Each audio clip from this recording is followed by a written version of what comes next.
Semuanya, kita balik lagi nih di hari Sabtu pagi ini, kita balik lagi ke acara Donat. Diskusi online antar teman. Nah, sebelum kita mulai diskusinya, sebelumnya gue mau perkenalkan dulu nih.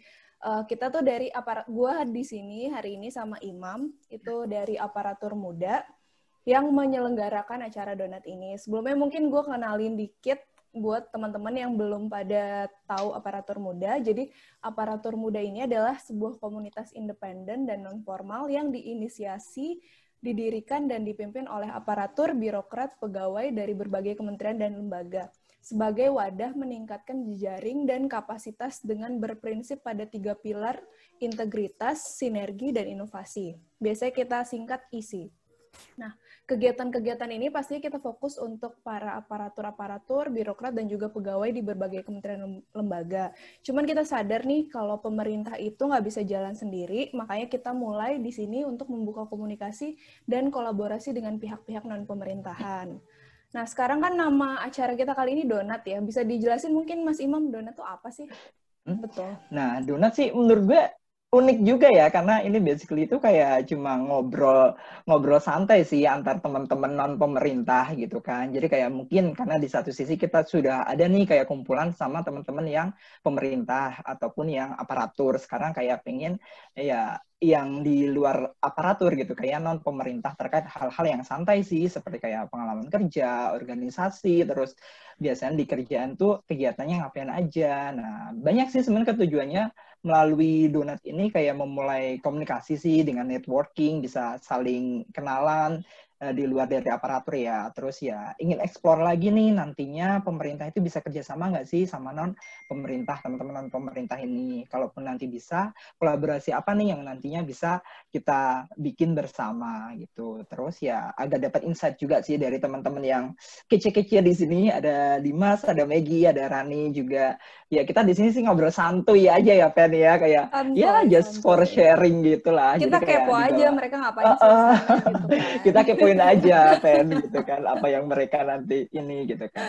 Nah intinya sih itu sih, kayak ngobrol dengan teman-teman non pemerintah ya. Jadi apa yang bisa kita gali, kita bisa kolaborasi bersama. Jadi kayak next tujuan kedepannya kita bisa bekerja sama bareng lah gitu, atau membuat suatu kegiatan bersama. Gitu Kak Pen. Tadi kan Imam sebut ada kita kedatangan 3 bukan narasumber sih ya, teman ngobrol sih. Teman ngobrol ya. Mungkin kita kenalan dulu kali ya Mas Imam. Mungkin bisa dimulai dari Dimas. Oh iya, halo. Hai Pen, pengantin baru, apa kabar? Tetap lagi seger nih ya Dim ya kayaknya ya. Imam, salam kenal. Halo Dim. Hai, oke. Gue Dimas. Gue sekarang di Bukalapak, di divisi Corporate Affairs. Dan apa ya? Ya mungkin nggak usah dijelasin lagi ya Bukalapak apa ya.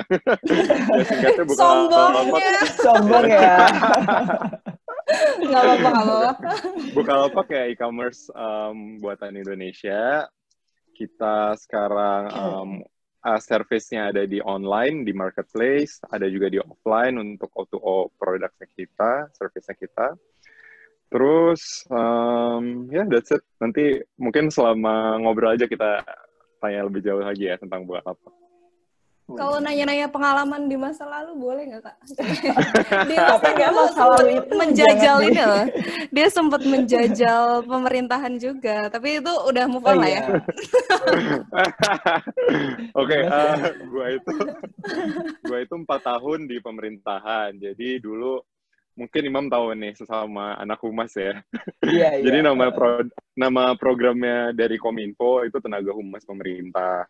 Nah, tenaga humas pemerintah ini konsepnya mungkin kayak konsultan komunikasi yang ditempatin di kementerian lembaga gitulah. Nah, kebetulan dulu dari 2015 sampai akhir 2017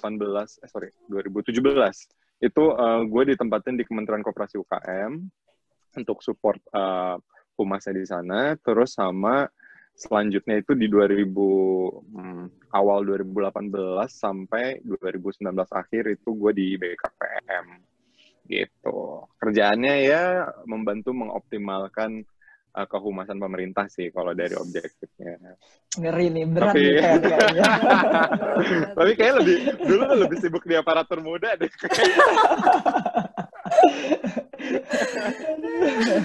Oke, tahan dulu, nanti kita lanjut lagi. Oke. Mungkin kita bisa next ke Rani, mungkin Ran bisa kenal-kenalan dulu, Ran. Oh, mesti kenalan dulu ya? Iya. Iya dong, tak kenal maka Karena kita kayak bukan Iran. artis ya. Oke, ya. Betul Iya, juga. kenalan. Halo, nama gue Rani. Sekarang bekerja di bidang retail. Lebih tepatnya di salah satu mall di Jakarta. Di mall sekarang sih udah 3 tahun. Cuman di mall sebelumnya udah 2 tahun. Jadi ya beberapa kali pindah mall sih lebih tepatnya gitu. Mall to mall ya gitu Mall anaknya to ya. mall. Kalau orang ke mall belanja, kamu kerja ya, Ran? Kerja Iya, luar sampai biasa hafal loh Rani. jingle tenan. Oke. Sebagai apa nih kalau boleh tahu, Ran? Oh ya, aku bergeraknya di bidang interior fit out. Memang background kuliah arsitek gitu. Oke. Thank you, Ran. Nanti ya kita ngobrol-ngobrol lagi. Terus next-nya ada Maggie. Halo Maggie. Halo Kak Penny, halo Kak Imam. Kayak aku paling muda ya? Jangan dibahas dong. Umur nggak suka nih. Umuran Kalau apa? bingung ya, sih manggil kak gitu. Ambil itulah. Jadi kenalin nama aku Maggie. Iya. Kenapa? Sorry Kak. Enggak apa-apa ya, langsung kenalan aja. Oh, oke. Ya, jadi nama aku Maggie. Sekarang kerja di Sayurbox. Kalau misalnya tadi Bukalapak mungkin nggak usah diceritain, mungkin Sayurbox harus kali ya. Jadi kalau sekarang baru, masih dikit. Jadi Sayurbox itu kayak jatuhnya sebenarnya kayak platform buat jualan kayak sayur, buah, dan kayak healthy foods gitu. Ya jadi intinya orang bisa beli di situ terus langsung dikirim ke rumahnya. Intinya memotong jalur dari petani ke customer gitu sih kalau Sayurbox itu. Nah, role-nya sebagai strategic project gitu. Jadi nanganin kayak produk sama marketing juga gitu. By the way, sedikit deh, kalau Sayurbox itu kan kalau Bukalapak tuh terdiri dari banyak penjual. Kalau Sayurbox-nya kayak terdiri dari banyak petani gitu. Atau itu semua punya Sayurbox? Iya, terdiri dari banyak petani, sama kalau yang package goods gitu juga terdiri dari banyak supplier juga gitu sih sebenarnya. Tapi biasanya kita nggak mention namanya, jadi tetap kayak under Sayurbox gitu. Oke. Kita mulai aja ya ngobrol-ngobrolnya. Mas Imam mungkin mau menanyakan terlebih dahulu. Kita perlu kenalan nggak nih, Pen? Oh iya, kita juga. Gue berasa semua orang udah kenal gue. Gue di sini, nama gue Penny Febriana. Gue sekarang statusnya sebagai PNS di Kementerian Keuangan. Dan di sini mewakili aparatur muda. Di aparatur muda gue ngurusin website sama event. Kalau Mas Imam, gimana Mas Imam? Oke. Halo teman-teman semua. Nih ada manggilnya teman-teman ya. Maggie, jangan harap aku ambil D. Semua teman-teman semua gitu kan. Nama aku Imam Suryanto. Teman-teman bisa panggil Imam. Dan saat ini juga di perwakilan aparatur muda juga. Dan saat ini bekerja di Kementerian Perdagangan sebagai Pranata Humas. Itu sempat satu lini sama Dimas ya di kehumasan gitu, bantu-bantu tentang kehumasan di kementerian lah gitu. Paling sih itu aja. Paling selain itu juga aktif sih beberapa komunitas juga ya di luar gitu untuk mengisi kekosongan aja gitu. Oke, gitu sih Pen. Oke. Gue mau, ini kita udah mulai ngobrol ya. Gue mau nanya ngobrol aja. Kalau tadi Dimas udah mention, ke Dimas dulu mungkin ya, udah mention dulunya sempat di pemerintahan, terus sekarang pindah ke Bukalapak. Kira-kira boleh cerita dikit nggak, Dim? Kira-kira gimana caranya lo bisa sampai ke Bukalapak, dan ada skill set tertentu nggak sih yang mungkin maksudnya lo akhirnya bisa match di sana tuh, ada skill set tertentu yang dibutuhin gitu, bisa diceritain nggak, Dim?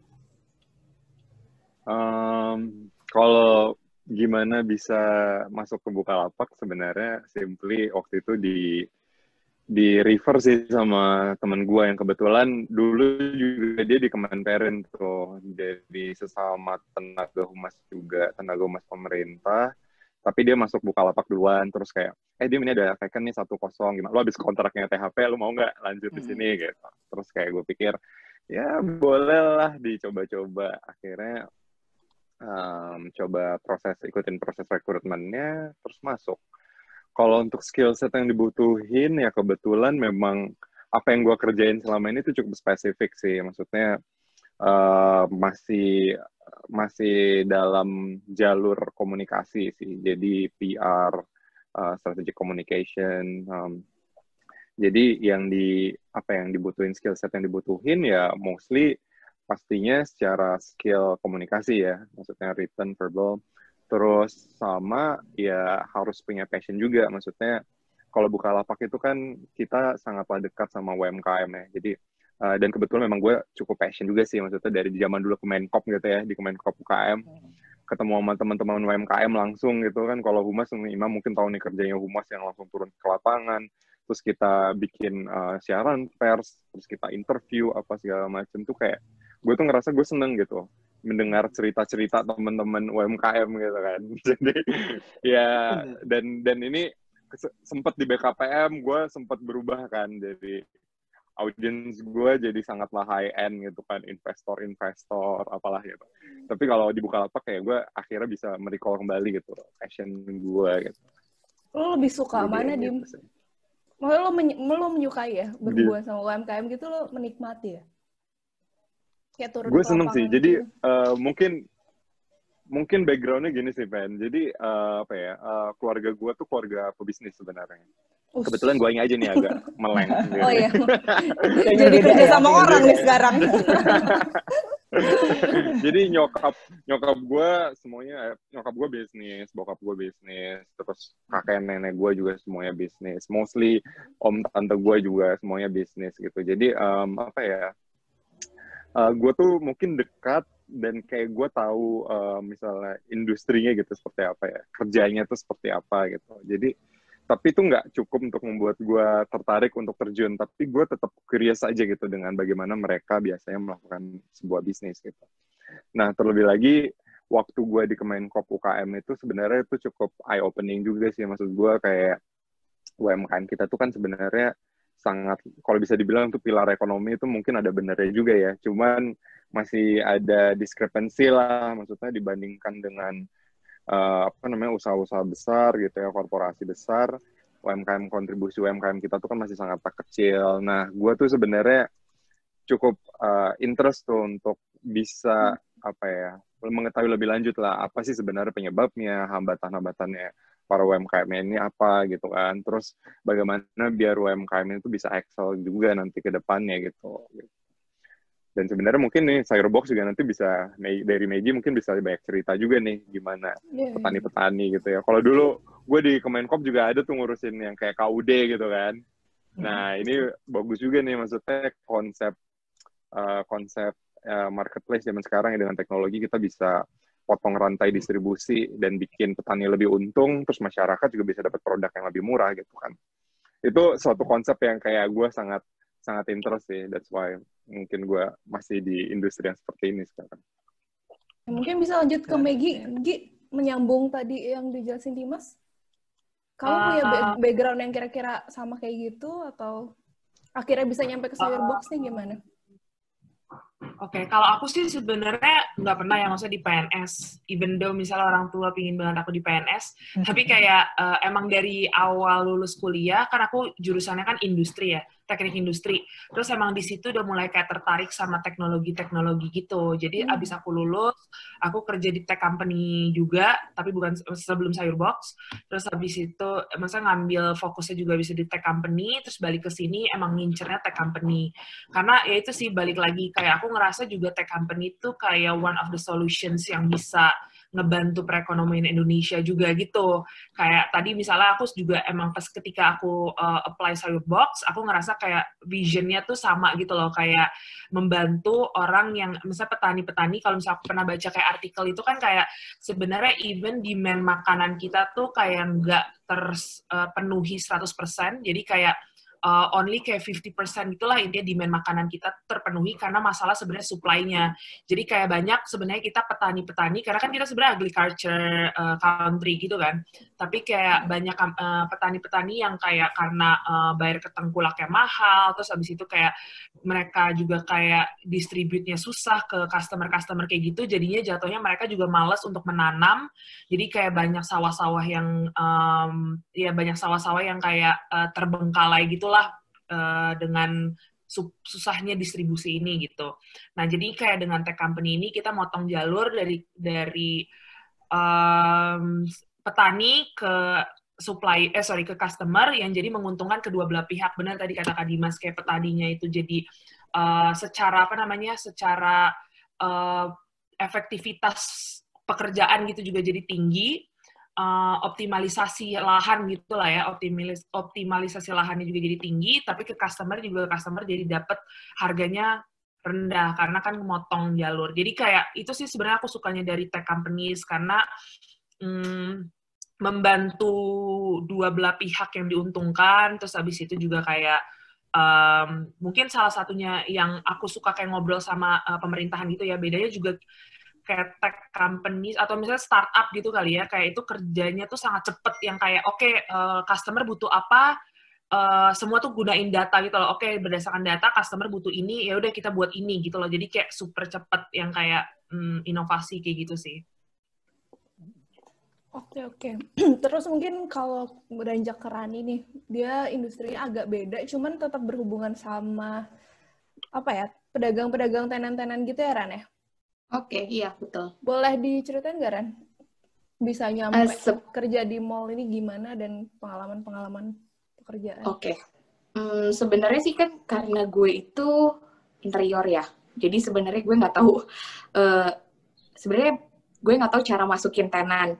Cuman gue ketemu tenan setelah dia deal sama orang listing gue. Nah, gue nggak apa-apa ngomong gue ya? Nggak apa-apa. Oke. Gue dari tadi udah ngomong gue sih. Oh iya. Jadi kalau seandainya diruntut dari pekerjaan gue, jadi seandainya salah satu tenan, jadi kita tuh tenan dibagi dari yang anchor, mini anchor, terus sampai specialty, terus sampai ke yang lebih kecil lagi yang booth. Nah biasanya itu yang booth itu biasanya kita pakai yang UMKM, dan itu biasanya yang UMKM itu juga ada di event, tergantung mall ngadainnya acaranya apa, dan tergantung kebutuhan mallnya apa.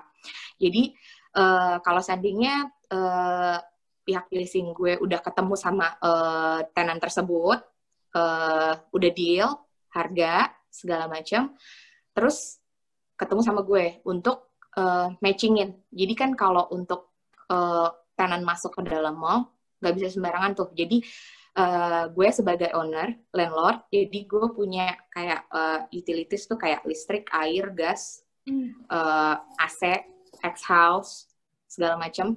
Itu tuh mereka harus ngikutin gue punya guideline gitu. Jadi itulah gunanya gue penjembatan antara mall sama tenant supaya bisa sinkron gitu loh. Jadi nanti mall ngikutin tenant ngikutin desain mall, tapi mall juga menerima desain tenant tersebut. Itu menarik deh, Ran, dibagi klaster-klaster ada 4 gitu ya. Berarti itu kan dari yang gede sampai yang kecil-kecil ya?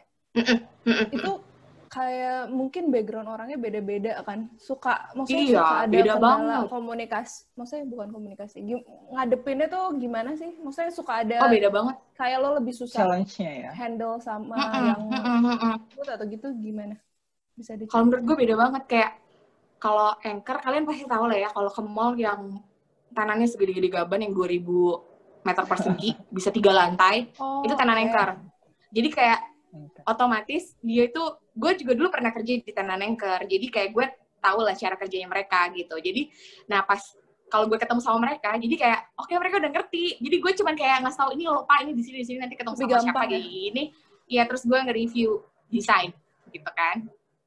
Kalau gue ketemu sama tenan-tenan UMKM, event biasanya, wah itu dahsyat sih. Ada juga gue yang dimarahin kalau seandainya, Mbak, saya tuh butuhnya listriknya tuh segini, kenapa ini kayak gini, kayak gitu-gitu. Maksudnya kayak challenge gitu. Cuman enaknya kalau ketemu sama orang UMKM, mereka nggak ribet. Kalau ternyata di mall ada yang miss, mereka kayak kalau gue jelasin mereka cepet ngerti. Kalau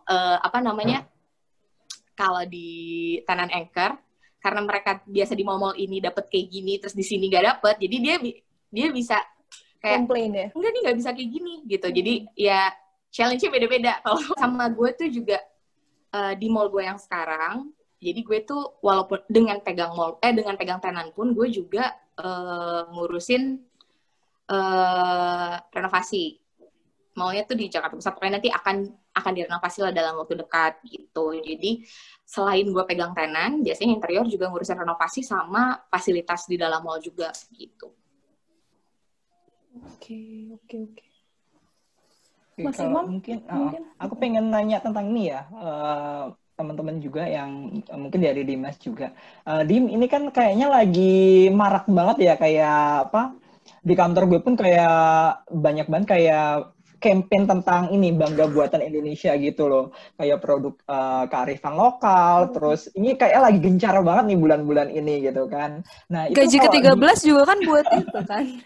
Nah, buat itu kan. Nah, harus digunakan secara bijak ya gitu kan. Makanya karena di kantor gue itu juga kita lagi bikin konten yang mengarah ke produk-produk lokal, dan bahkan ada hari tertentu itu kayak hari Kamis, kita tuh kayak Kamis optimis gitu loh, kayak kita bikin yang pokoknya setiap hari Kamis kita harus pakai produk buatan lokal, kayak ya, pakai sepatu ataupun cewek yang pernah pernik pakai produk lokal gitu. Nah, itu kita ada kampanyenya juga. Nah, kalau di Bukalapak sendiri gitu, gimana sih Dim? Maksudnya ada nggak kayak campaign-campaign seperti itu? Dimana kan itu sebagai marketplace gitu ya? Gitu. Pengen tahu sih. Ya, kalau secara bisnisnya, ya kita juga kerja sama pemerintah sih untuk yang program Bangga Buatan Indonesia. Jadi di marketplace kita ada satu page khusus gitu ya untuk kayak mendisplay produk-produk buatan lokal gitu. Jadi penggunanya Bukalapak bisa langsung lihat, oh gue pengen cari yang produk lokal yang kayunya seperti apa gitu, udah ada tuh pilihan merek-mereknya apa gitu. Dan setahu gue sih itu udah banyak banget sih produknya gitu ya. Jadi buat teman-teman yang mau cari produk lokal bisa langsung nanti cari ke Bukalapak di page-nya Bangga Buatan Indonesia. Nah kalau di Bukalapaknya sendiri gitu secara dia internal, ada kita juga ada page khusus gitu ya Dim ya? Ada Bangga Buatan Indonesia. Nanti coba lo search aja di aplikasinya. Terus kalau di Bukalapak sendiri sih, kalau di kantor itu kita setiap hari Rabu kita bikin campaign namanya Rabu Lokal.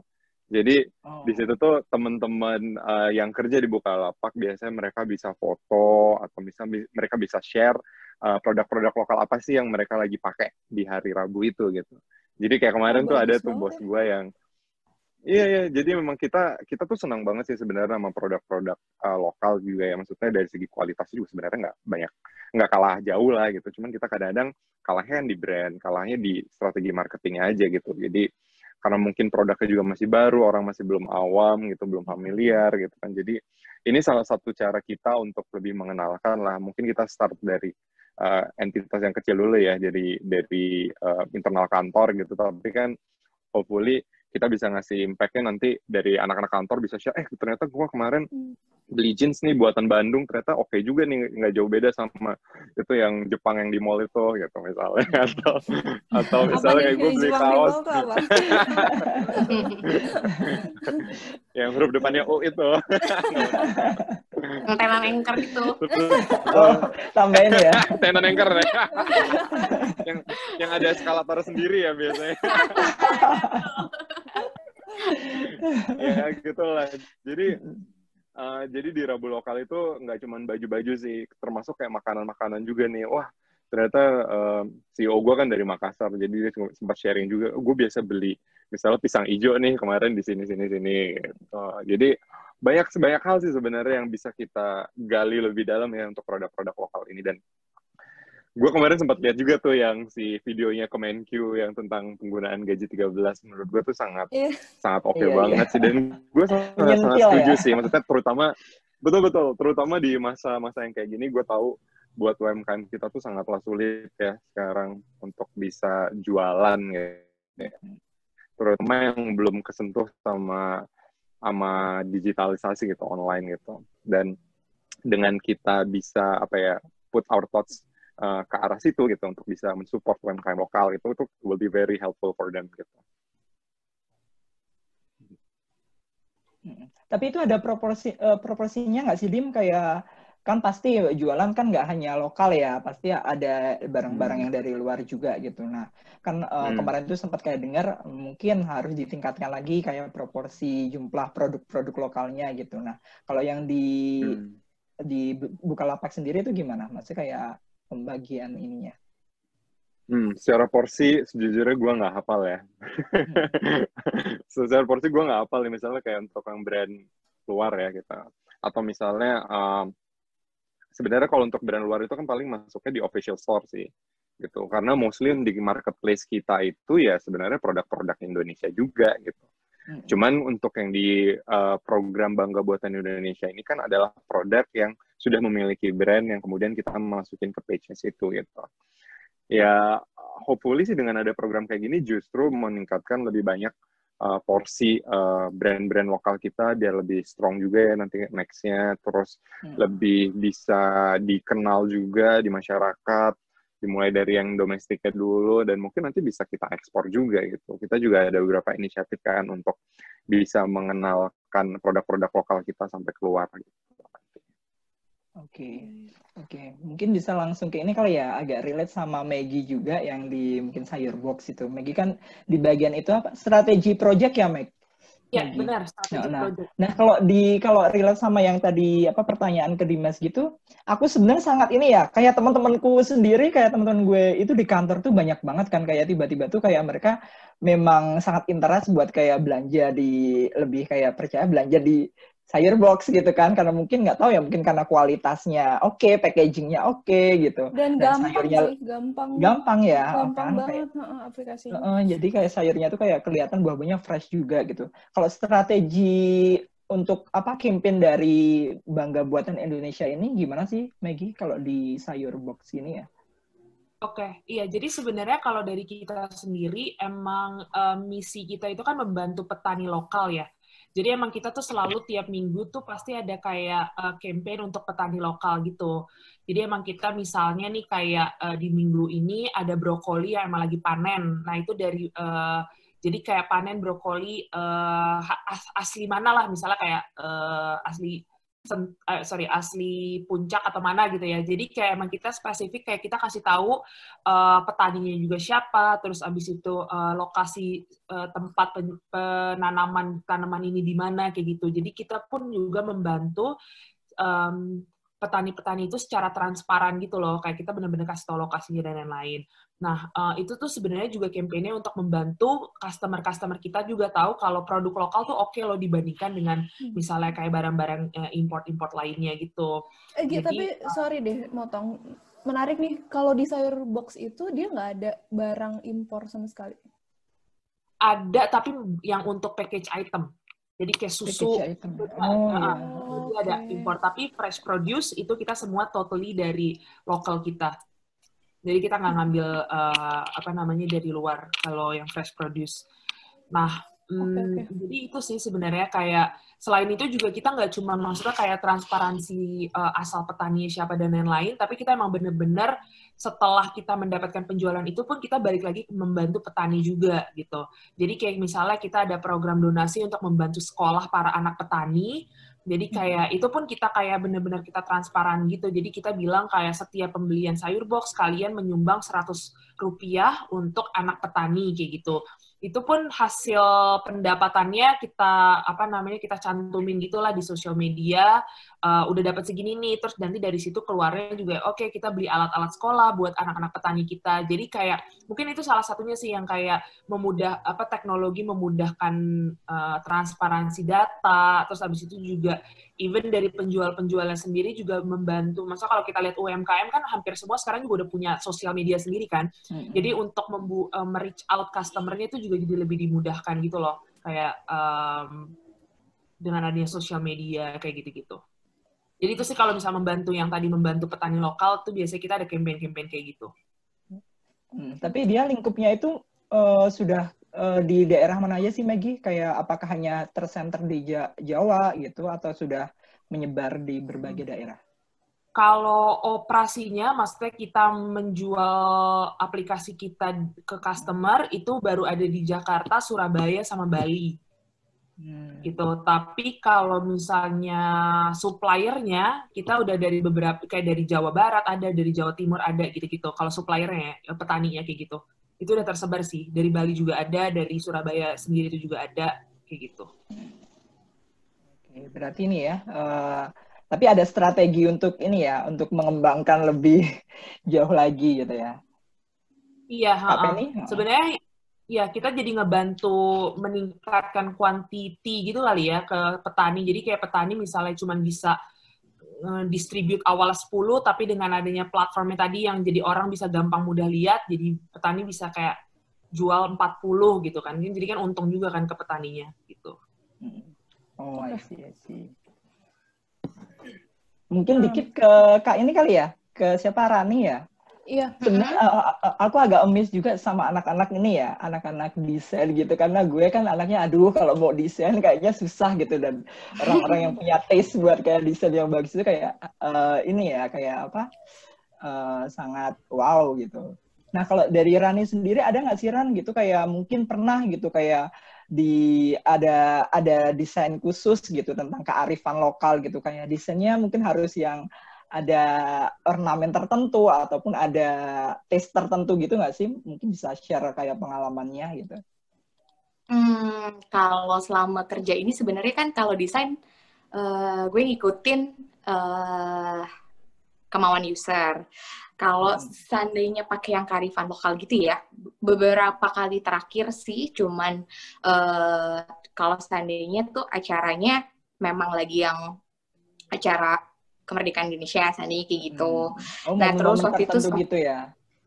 Event-event tertentu. Terus seandainya hari batik gitu. Karena kalau seandainya dari tenannya sendiri, gue kan gak bisa utak-atik tuh dia mau desainnya kayak apa, karena dia punya guideline dari prinsipal mereka sendiri gitu. Cuman terkadang gue bisa ikutan di bagian yang event, acara-acara gitu. Kalau yang di event tergantung tema gitu. Seandainya kayak kemarin tuh gue ini tahun lalu sih, tahun ini nggak ada event sama sekali. Tahun lalu itu kayak seandainya hari batik gitu. Nah kayak gitu kan gue yang harus nge-review dan approve desain dari booth-booth UMKM tersebut gitu. Nah terkadang gue juga ngedesainin booth-booth event. Nah kalau booth-booth event itu gue terkadang ngedesaininnya juga itu tuh yang long lasting yang bisa dipakai dengan berbagai tema gitu. Seandainya ada masanya yang harus fashion yang modern gitu. Terus ada juga masanya yang kayak lo harus seandainya buat makanan gitu, tapi harus pakai satu booth gitu. Jadi terkadang untuk ngedesain gitu sih, rada berat di situ. Kita harus pakai dengan budget yang lumayan. Lo harus bikin sesuatu yang bisa dipakai dalam berbagai jenis event gitu. Seandainya itu karena event kan terkadang ngikutin lagi ada acara apa di hari-hari tersebut kan. Jadi kayak seandainya Hari Batik Nasional, terus kemerdekaan seandainya gitu, atau enggak seandainya ulang tahun mall gue sendiri gitu. Kayak gitu-gitu kan temanya akan berubah-berubah terus kan, dinamis, berubah terus. Jadi kalau untuk desain dari booth tersebut sih gue nggak pernah bikin yang bener-bener plek lokal banget nih gitu. Nggak, karena gue harus bikin yang long lasting gitu, tapi tetap ada seandainya kalau kita sih kebiasaannya kalau detailnya ya bikinnya seandainya pakai polyfoam gitu, jadi bisa berubah-berubah terus gitu, palingan gitu sih. Oke. Seru juga ya. Walaupun gue ngerti. Jangan sedikit ini nyambung ke Rani, ada nggak sih, pernah nggak sih Ran di mall itu, atau khususnya mall yang lo udah pernah kerja gitu ya, kayak mereka satu pekan atau di satu masa kayak mempromosikan produk-produk lokal gitu, atau mereka punya, gue suka lihat beberapa spot-spot mall tuh kayak khusus dibikin buat apa ya, produk-produk lokal gitu, ada nggak di mall? Ada banget.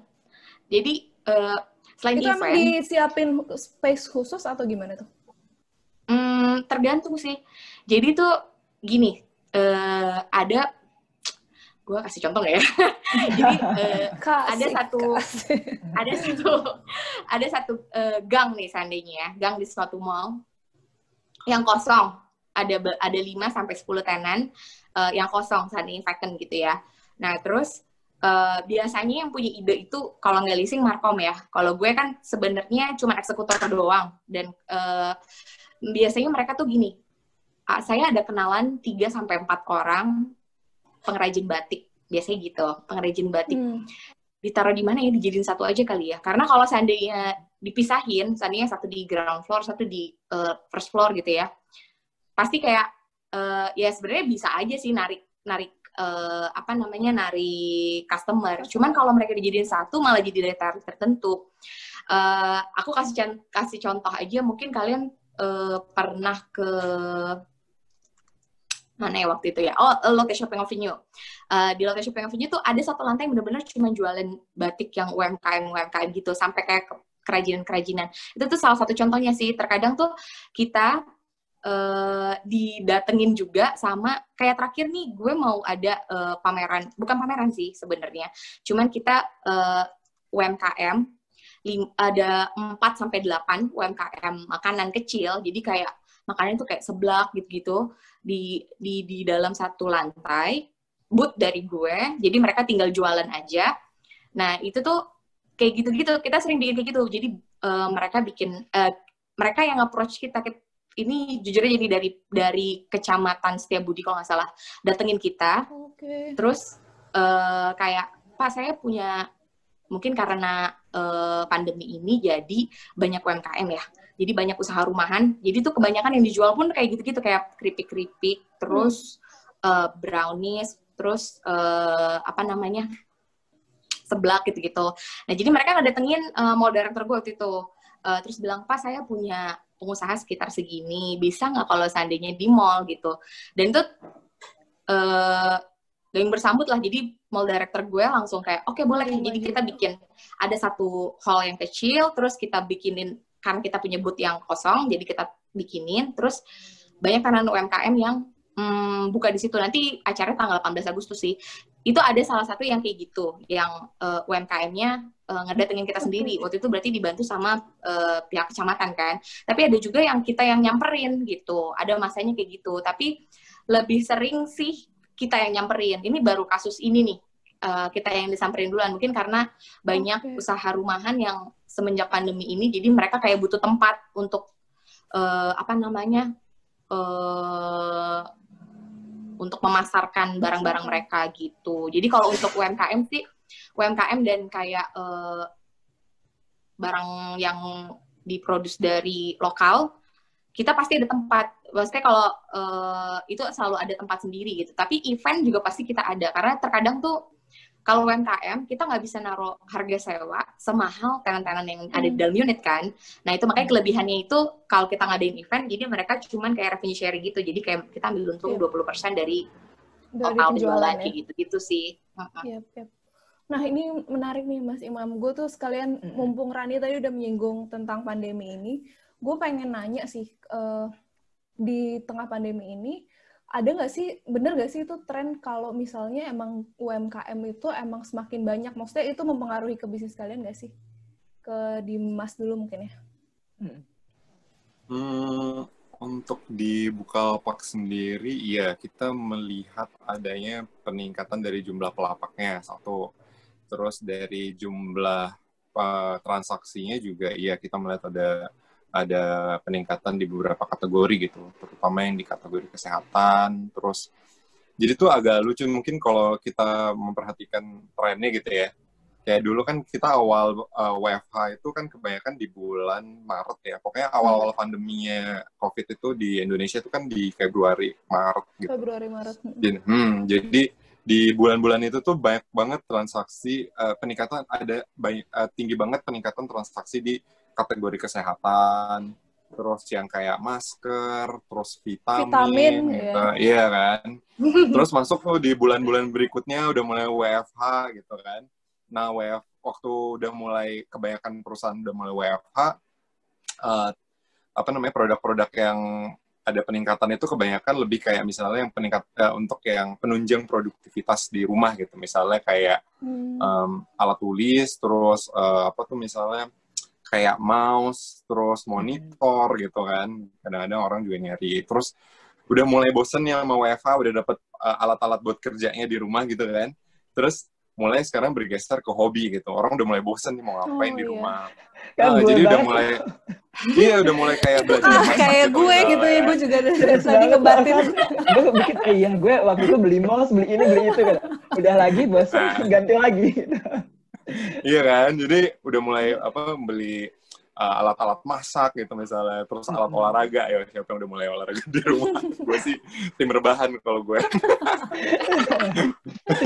Ya udah terus sekarang mulai terus masuk ke bulan puasa ya, of course yang tren yang mulai naiknya pasti terkait dengan produk-produk di bulan Ramadan gitu ya, kayak produk makanan untuk berbuka, terus ketika menjelang lebarannya mulai lagi ada busana muslim yang kayak gitu. Jadi tren kita tuh cukup representatif lah dengan apa yang terlihat sekarang gitu. Dan kalau UMKM itu tuh menurut gue juga cukup harus bisa adaptif ya, maksudnya untuk melihat tren yang seperti ini gitu. Jadi kalau makanan oke lah, setiap hari kita makan selalu akan ada demand-nya gitu. Tapi kalau untuk UKM yang mau kayak lagi mikirin gue kira-kira bisa beli kira-kira gue bisa jual apa nih yang bisa laku di pasaran gitu ya, lu mesti paham juga nih kayak kondisinya sekarang kita tuh seperti apa sih. Oke, sekarang kita tuh banyak yang lagi hobinya sepeda nih, lagi ngetren banget kan, udah komunitas juga ada di mana-mana gitu. Mungkin harus dipikirin kayak misalnya mungkin gue nggak bisa buat sepeda, tapi kira-kira apa nih yang bisa menunjang para orang-orang yang punya hobi sepeda. Misalnya mungkin lo bikin baju sepeda atau celana sepeda atau mungkin aksesoris sepeda yang bisa mengatraksi market yang sekarang gitu. Tapi Dim, itu tadi terbukti nggak kalau misalnya emang yang buka lapak di sana di kantor lo itu semakin banyak justru pas pandemi? Iya, kita melihat ada trennya sih. Gue nggak bisa disclose jumlahnya, tapi emang ada peningkatan ya. Tapi iya, kita melihat ada peningkatan jumlah pelapak. Karena kalau dari sisi pembelinya, Dim? Of course, kan tadi gue bilang, karena dari segi transaksi kan juga pasti ada peningkatan ya.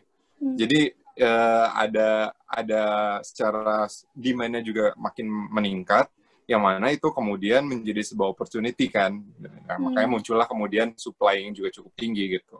Dan kayaknya mungkin ini agak nggak mengenakan juga ya untuk beberapa teman-teman kita yang ada yang kena PHK gitu misalnya, atau yang mulai dipotong gajinya karena udah mulai secara produktivitas di kantornya juga udah mulai menurun gitu. Banyak banget dari mereka yang sudah mencari alternatif pendapatan tambahan gitu kali ya. That's why mungkin teman-teman lo sendiri juga mungkin banyak kayak yang jual brownies ya kan tadi sama Rani gitu, kayak bener banget tuh temen gue mendadak jadi baker semua gitu, tiba-tiba jual brownies, tiba-tiba jual Korean cheese garlic bread. Iya, pada tiba-tiba jadi pintar masak. Iya, wah ada banget tuh temen gue bikin pasta apalah, pokoknya sekarang orang-orang sekarang makin kreatif sih. Mungkin ini silver lining dari si pandemi juga ya, jadi memaksa kita untuk kalau bahasa startup itu jadi agile gitu dengan situasi gitu. Jadi kita jadi cepat untuk adaptif sama situasi dan pintar untuk melihat peluang-peluang mana yang bisa kita grab. Oke, lanjut ke Maggie mungkin, Gi. Kalau dari maksudnya gue lebih pengen tahu petani itu salah satu profesi yang terdampak nggak sih akan COVID ini? Ataupun tadi yang lo bilang supplier makanan sehat itu? Atau justru mereka di sini sisi yang diuntungkan? Kalau aku ngeliatin malah jadi sisi yang diuntungkan gitu sih, karena orang-orang kan jadi health conscious gitu loh, kayak oke, gue mau sehat deh, gue mau makan makanan yang enak. That's why sebenarnya di era pandemi ini, kayak Sayur Box tuh malah jadi yang kayak, maksudnya kan tech company lain ada yang banyak yang harus tutup ini, harus tutup itu gitu kan. Tapi Sayur Box tuh malah salesnya makin meningkat gitu, karena orang juga satu nggak mau ke luar, nggak mau ke swalayan atau pasar dan nenek mepet-mepet, jadi lebih enak aplikasi. Yang kedua emang juga kayak mereka emang mau health gitu loh, jadi mereka mau beli yang sehat-sehat lah kayak gitu.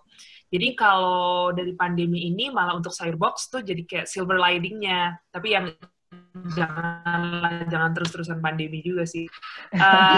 Cuman yang apa yang jadinya dirasakan Sayur Box itu adalah harus itu sih tadi yang dibilang Mas Dimas yang agile. Jadi kita benar-benar, karena kan order kita makin banyak, customer makin banyak yang tahu, service kita juga harus meningkat dong. Kita nggak bisa kayak seperti dulu yang ketika orderannya mungkin masih sedikit, kita masih fokusnya untuk ningkatin order. Tapi ketika ordernya tinggi, yang kita fokusin sekarang tuh lebih ke oke, service apa nih yang bisa menguntungkan, yang bisa membuat orang tuh retain gitu loh, kayak beli terus di Sayur Box kayak gitu. Jadi fokusnya shifting gitu sih kita sekarang, kayak untuk membuat orang keep lah dengan behavior membeli online ini yang emang mudah, cepat dan lain-lain kayak gitu. Jadi itu sih paling perubahan yang dialami sama Sayur Box in terms of kayak service dan lain-lain. Kita benar-benar banyak banget launch program-program baru yang menguntungkan customer. Dari sisi suppliernya pun juga kayak misalnya kita memberikan guideline ke mereka, misalnya ya kayak guideline pandemi gitu loh. Jadi kayak yang harus pakai gloves dan lain-lain, itu pun juga berdampak kan ke mereka. Jadi itu sih kayak dari kedua belah pihak kita lebih memberikan guideline baru dan juga kayak peningkatan service gitu. Oke. Wah, menarik. Tapi Gi, kalau boleh jujur, gue tuh baru pakai Sayur Box juga pas pandemi sih. Sebelumnya nggak pernah. Sebelumnya nggak ya. Tetap lebih sama sih, Pen. Supermarket sih. Iya. Bisa lihat langsung gitu. Bener, tapi itu penting juga sih. Maksudnya nanti once misalnya kembali ke normal, kayak pengennya kan tetap maksudnya orang-orang tuh udah terbiasa dengan beli sayur online kan. Maksudnya kalian mungkin aiming-nya ke sana ya?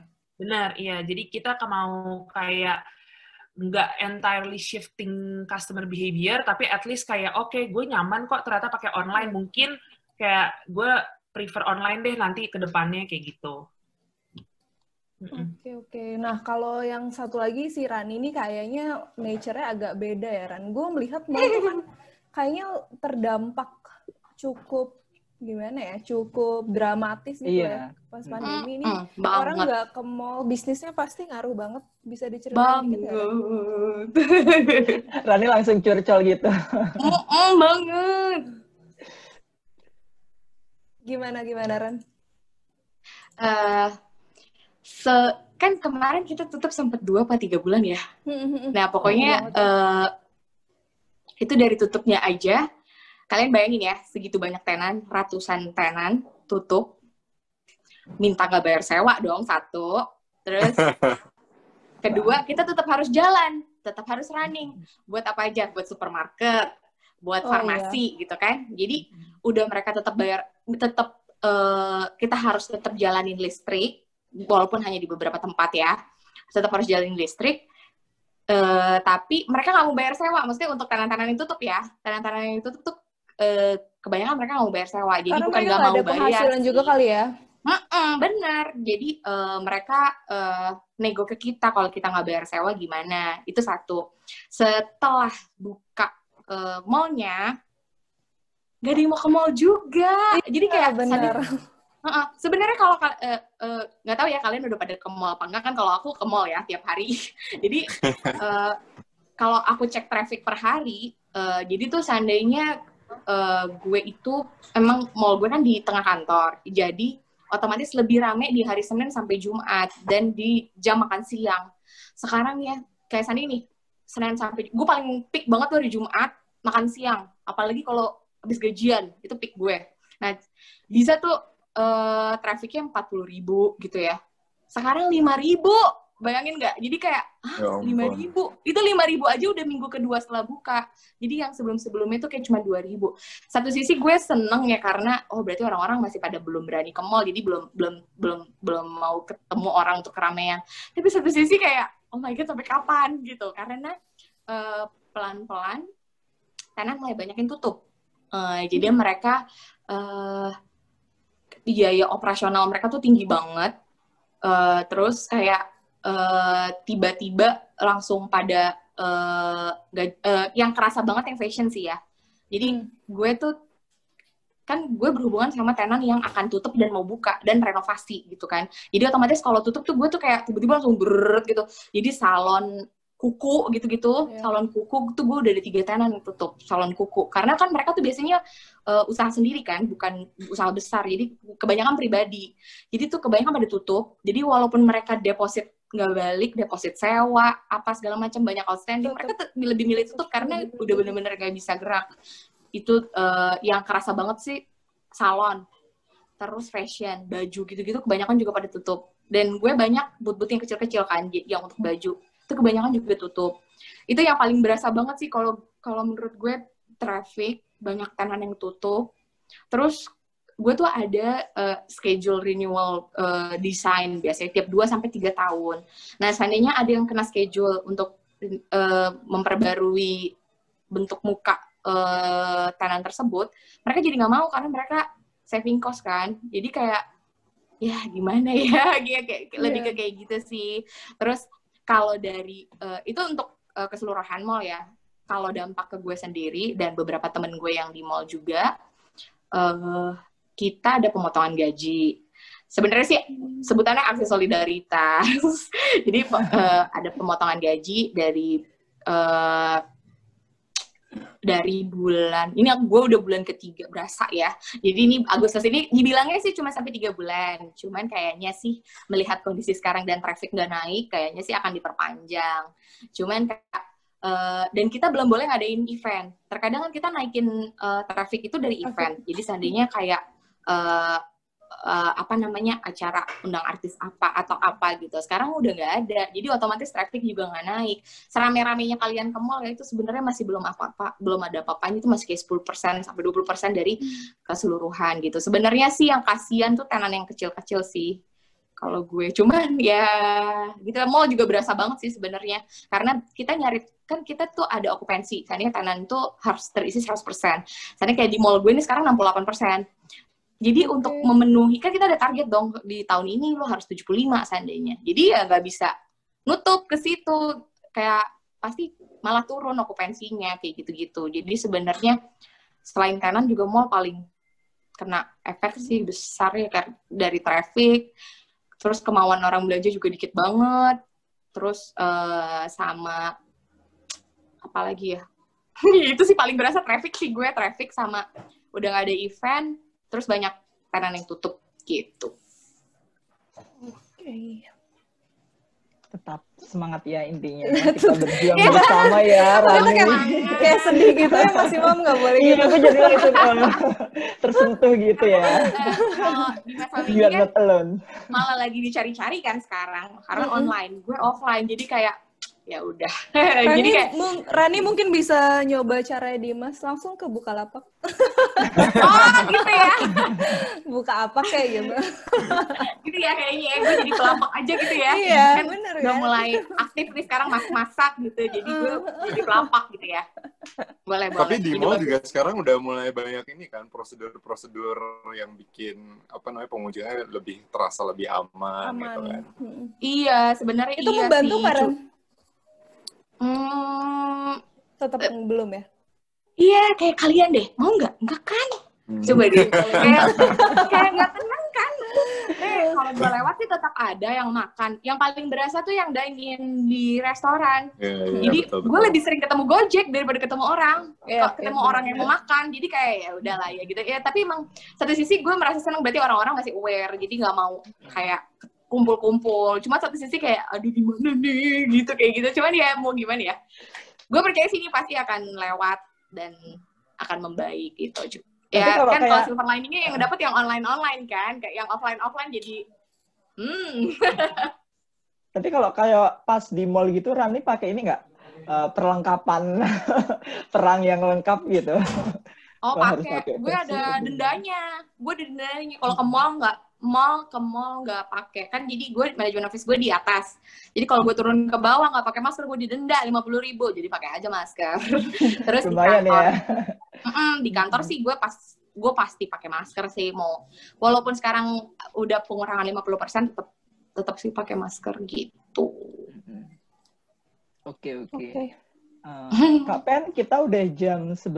Iya Kita nih, nggak langsung kerasa. ini aja kali ya. Nggak kerasa ya. Boleh Mas Imam, pertanyaan pamungkas dikeluarkan. Pertanyaan pamungkas, aduh. Enggak sih, paling ini aja pertanyaan dari aku sama Penny. Yang terakhir paling ini aja untuk sekalian closing statement dari teman-teman semua, dari Dimas, Maggie, dan Rani ya. Gitu kayak ini sih paling pesan-pesan dan masukan dari teman-teman semua untuk khususnya untuk perbaikan di pemerintah kita itu apa kira-kira apa masukannya, dan yang kedua ada sama ini pesan-pesan untuk aparatur khususnya aparatur di Indonesia gitu, itu kira-kira apa ya yang bisa memotivasi teman-teman aparatur di Indonesia. Pengen dengar dari masukan dari teman-teman yang di luar dari ini ya, non aparatur aja sih gitu. Mungkin dimulai dari Dimas, boleh. Gue mulu nih yang mulai. Oh, ini ya. Oke, dibalik saya Rani kali ya. Dari Rani. Dimas udah, aduh jangan gue. Dia mau mikir dulu kayaknya. Iya, mau mikir dulu Dimas. Curang ya, giliran gini gue yang pertama ya. Tadi di pertanyaannya apa aja? Apa yang pesan gue dan harapkan masukan untuk pesan dan masukan untuk ini ya, untuk pemerintah kita untuk perbaikan lah untuk kedepannya kira-kira yang lebih baik itu seperti apa. Terus pesan-pesan yang kedua, pesan-pesan untuk ini para aparatur di Indonesia itu untuk perbaikannya juga seperti apa gitu. Kalau yang pertama pemerintah jujur gue nggak tahu ya, bukan nggak tahu sih, cuman kayak sama gue percaya pasti pemerintah punya kebijakan, mengeluarkan kebijakan pasti udah dipikirin. Sama gue juga nggak tahu gue harus minta kebijakan apa, karena nggak bersinggungan langsung.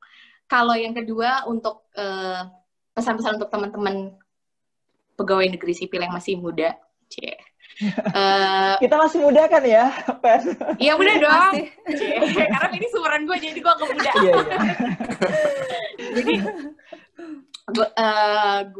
gue percaya sih karena gue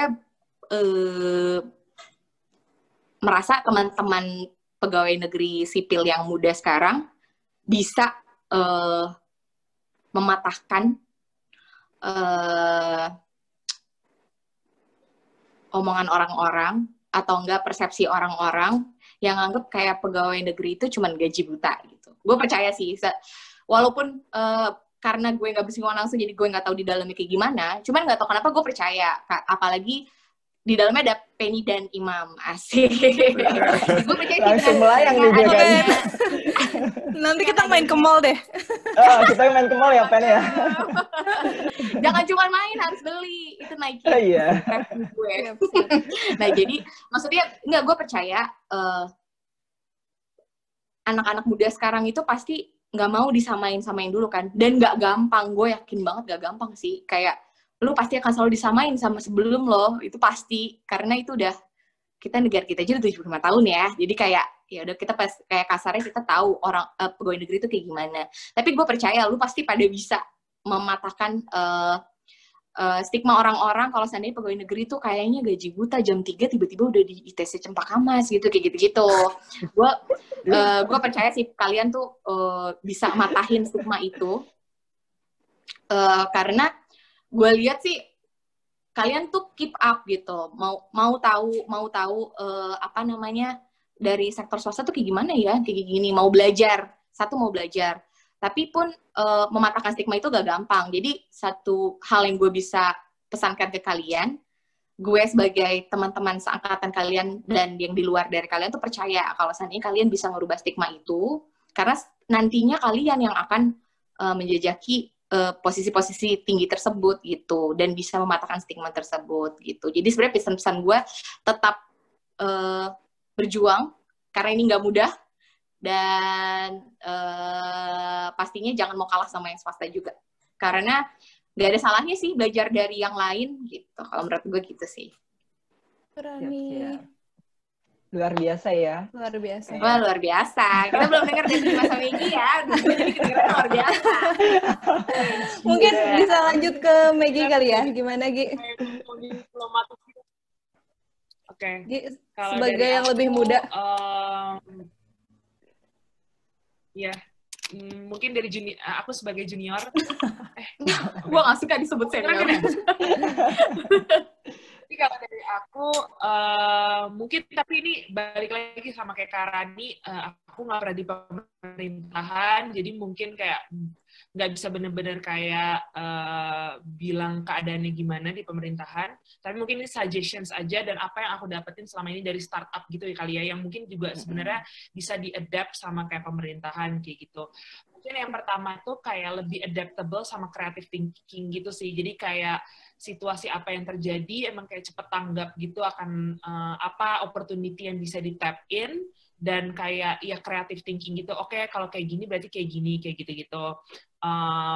Itu satu. Terus yang kedua itu kalau dari pemerintahan mungkin suggestions-nya juga kayak banyakin kayak kolaborasi, nggak cuman dengan misalnya kayak sesama antar pemerintahan, tapi bener balik lagi kayak ke swasta-swasta untuk tahu benchmark gimana sih kayak kerja mereka, dan terutama kayak menggunakan misalnya kayak hal-hal yang baru yang mungkin sebelumnya belum dilakukan pemerintahan, misalnya kayak big data atau kayak teknologi apapun lah, kayak mungkin kayak banyakin kolaborasi juga sama kayak swasta, karena kan maksudnya kayak at the end of the day kan juga untuk kebaikan Indonesia yang pastinya akan berpengaruh sama sektor swasta itu sendiri juga kan. Jadi kayak mungkin banyakin kolaborasi juga.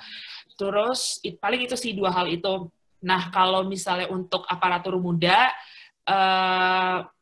ya itu mungkin aku juga melihatnya sebenarnya nggak tahu ya, maksudnya dari sharing aku dengan kakak aku, kayak emang apa sih kayak pemerintahan tuh udah mulailah anak-anak mudanya mulai kritis dan lain-lain. Mungkin itu sih kayak tetap dijaga kekritisannya, terus kayak semangatnya untuk kayak membangun Indonesia. Jadi jangan yang kayak comfort zone aja gitu loh, tetap mau berinovasi dan kayak keep up sama apa yang terjadi perkembangan di Indonesia ini, kayak gitu sih.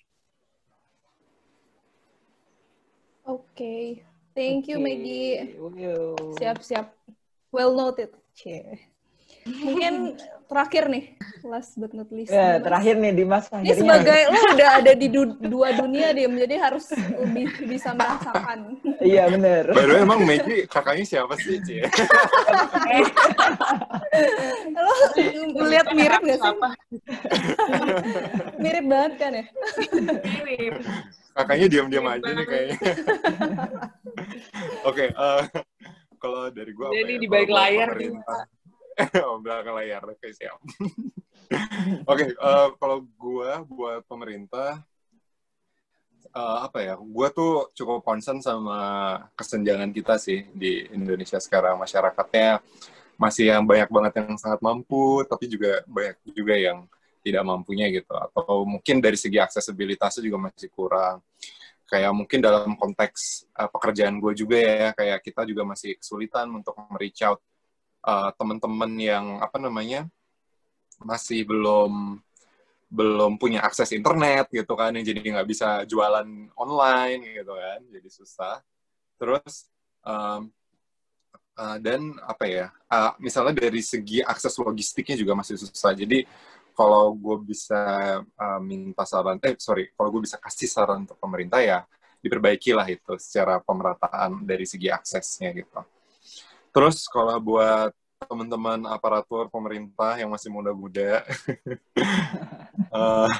gue ngeliatnya gini sih, isi aja, isi. Integritas, sinergi, dan inovasi. Gue cukup mengimani sih, mengimani apa yang waktu itu, ya gue kan dulu sempat di aparatur muda juga ya, dan menurut gue 3 hal ini menjadi sebuah kunci untuk bisa memperbaiki sistem, memperbaiki reputasi dari teman-teman aparatur pemerintah gitu. Integritas, gue pengennya sih ya teman-teman aparatur juga punya integritas kerja yang baik juga gitu. Maksudnya walaupun misalnya nggak ada yang dikerjain, tapi waktunya dimanfaatkan misalnya untuk pengembangan diri atau misalnya menghindari korupsi dari segi material maupun dari segi waktu gitu misalnya. Terus dari aspek sinergi, gue rasa udah cukup baik banget ya. Maksudnya sekarang dengan ada kolaborasi dengan yang dari non-pemerintah, mungkin kalau di pemerintah sendiri kita biasa kenal dengan ego sektoral gitu kan, mungkin perbanyak lagi nih komunikasi antar kementerian dan lembaga ini, dan untuk sama-sama berdiskusi, kita menghasilkan sebuah yang terakhir adalah inovasi gitu kan. Jadi benar yang dibilang sama Maggie, gue rasa aparatur haruslah cukup sensitif dan aware ya dengan tren saat ini gitu. Apa yang lagi banyak diperbincangkan, apa teknologi-teknologi yang bisa memudahkan, dan jangan takut untuk mengadaptasi inovasi-inovasi tersebut ke dalam keseharian kerja pemerintah gitu. Jadi 3 hal itu sih yang gue harapkan bisa terus dikejar sama teman-teman aparatur. Kayak gue tuh dulu zaman di pemerintah gitu ya, habis meeting sama tim AM gitu kan, biasa dulu di abnormal tuh. Nah itu ya, gue belum. belum ya, sorry. Jadi kadang-kadang kalau mau tidur gitu kan, kadang-kadang kepikiran gitu, kayak gue ngebayangin ada kemarin tuh kita mungkin nggak ada lebih dari 20 orang kali ya kalau misalnya ketemu gitu, tapi kayak gue ngebayangin gimana kalau at least setengah dari aparatur pemerintah itu berpikiran sama seperti teman-teman aparatur muda ini. Gila. Gue nggak ngebayangin bagaimana efek positif yang bisa kita rasakan gitu, baik dari segi aparaturnya maupun dari segi masyarakatnya gitu. Jadi terus lanjutkan apa yang udah kalian kerjakan. You guys doing a very good job gitu. Kayak gue sangat bangga melihat apa yang udah kalian achieve selama ini dan apa yang telah kalian lakukan. Dan hopefully ini bisa jadi inspirasi juga sih ke teman-teman aparatur pemerintah yang lain gitu, karena gue juga melihat tuh kayak udah ada beberapa muncul komunitas-komunitas aparatur yang lain juga gitu. Ya gue tidak melihat itu sebagai sebuah saingan ya kalau di AM gitu, dengan AM gitu misalnya, tapi gue melihat ini ya anggaplah ini success story kalian gitu, karena kalian bisa mengajak lebih banyak lagi aparatur untuk memiliki mindset dan pemikiran sama dengan apa yang kalian lakukan sekarang gitu sih. Bacot banget nih kayak gue. Thank you, Adim. Ternyuh gue. Luar biasa lah ya. Thank you. Keren. Gue aminin deh semuanya. Doa-doa baik untuk pemerintah, untuk para aparatur, kita aminin semua ya, Kak Pen. Semoga apa yang baik semuanya bisa di-adapt sama kita semua. Dan semoga sharing hari ini bisa menginspirasi baik aparatur maupun sektor privat juga ya, Mam. Setuju. Oke, mungkin kita bisa sudahi diskusi kita siang hari ini. Sorry ya kalau ada salah-salah kata. Oke, kita terima kasih intinya ya. Aku, Penny, dan Desi, terima kasih banget buat teman-teman sudah berkenan hadir hari ini, sharing-sharing santuy. Dimas, Rani, Maggie, akhirnya kan kita dapat teman baru juga, dapat knowledge baru juga sama kalian, dan luar biasa lah pokoknya insight yang beda, apalagi tadi Rani juga cerita yang di retailnya, Maggie yang di sayur box-nya, Dimas yang di Bukalapaknya. Terima kasih banget gitu. Tapi sebelum penutup, aku kasih satu pantun penghibur. Oh ya, lupa. Kalau pemerintah tuh pasti ada pantun ya. Oke. Hari Sabtu ikutan donat pagi. Sambil ngemil, ngopi, dan ngobrol santuy. Terima kasih Dimas, Maggie, dan Rani. Saya Imam dan Penny mohon undur diri. Perlu banget gak? Gue baru bikin tadi pas lo ngomong langsung. Jadi Desi nggak boleh mention ya. apa dia kan ketut. Thank you ya Oke. Rani, Dimas, Maggie Ya. sekali lagi banyak banget Thank Thank informasi you, yang gue dapat. teman-teman Thank you. AM. Kesempatannya. Terima kasih Untuk kalian semuanya. semua ya. Thank you. Ya. Thank you guys. Bye. Yo. Thank you. Bye. Terima kasih. Yuk.